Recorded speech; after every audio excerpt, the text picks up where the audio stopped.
Hello students, let us start with new chapter of science, standard 7th, lesson number 16, natural resources.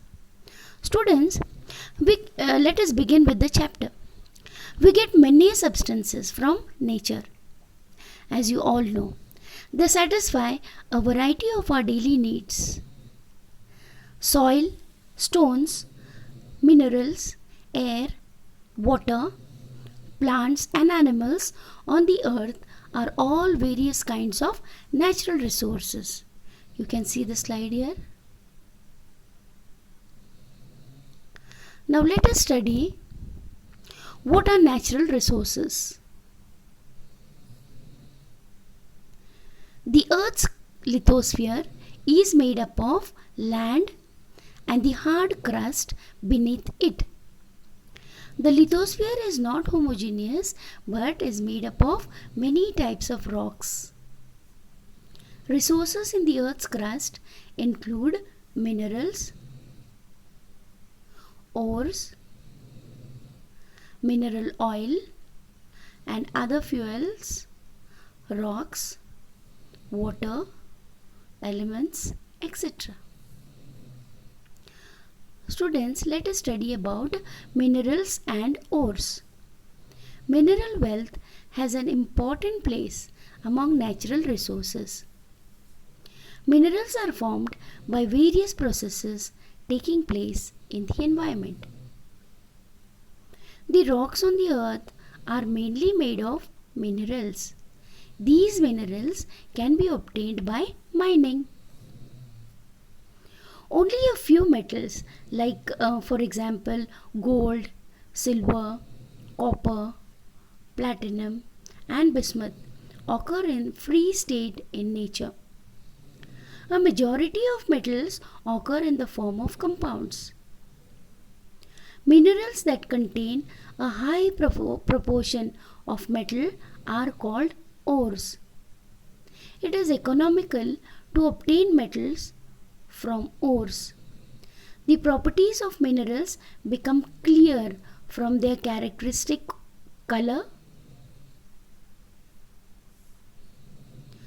then a luster, hardness, shape that is length, cleavage of fracture and streak. Now let us study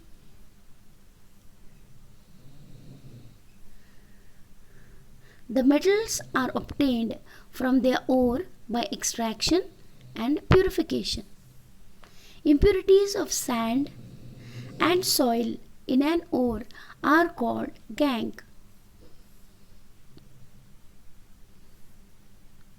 Now let us study, students, how are the minerals formed. In your science textbook on page number 105, it is given. Minerals are formed from the magma in the earth's crust and the lava from the eruption of volcanoes when they cool and get transformed into crystals. You can see here some minerals: magnetite, mica. You can see here. Minerals are formed when solid crystals remain behind after the process of evaporation. You can see here some minerals, halite and gypsum are shown here. Then minerals get transformed from one form into another due to large changes in temperature and pressure. You can see here diamond and graphite is shown here. Some living organisms produce inorganic minerals. Example, conches, shells, etc. formed for the protection of the body. A shell is shown here. Okay.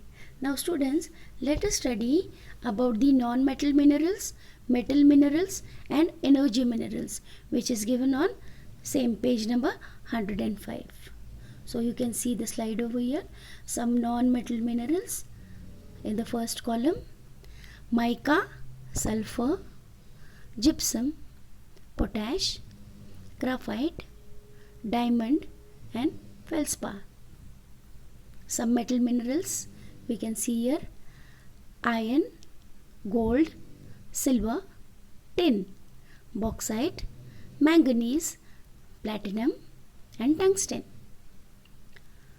In the last column, some energy minerals like coal, mineral oil and natural gas.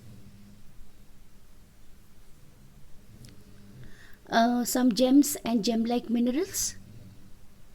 Some important minerals like diamond, ruby, sapphire, emerald, jade, zircon are used as gems.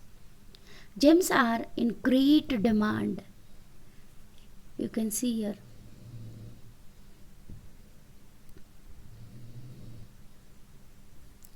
Some national institutions. Let us study. The Indian School of Mines, Dhanbad, was founded in 1926 to impart education in mining. This institute has now been converted into an Indian Institute of Technology.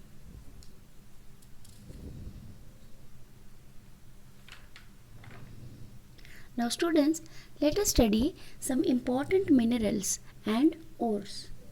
So the first one we are going to study about iron ore. Iron occurring in the impure state is called iron ore. Iron ore is used to make a variety of articles, from pins to heavy machinery. For example, farming implements, rails of railway tracks, etc. The four main ores of iron are magnetite, hematite, limonite and siderite.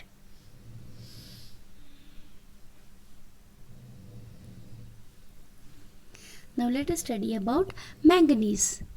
Manganese occurs in the form of its carbonate, silicate and oxide. Compounds of manganese are used in the preparation of medicines and for giving a pink tinge to glass.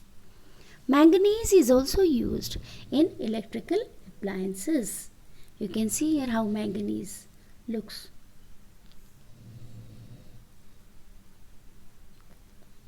Now let us study about bauxite. Bauxite is the most important ore of aluminium. It contains 55% aluminium. Bauxite consists mainly of aluminium oxide. Aluminium is a very good conductor of electricity and heat. Its density is low. Therefore, it is used mainly in aeroplanes, transport vehicles and to make electric wires. Let us study about copper. Copper is found in the impure state in the vicinity of iron and other minerals.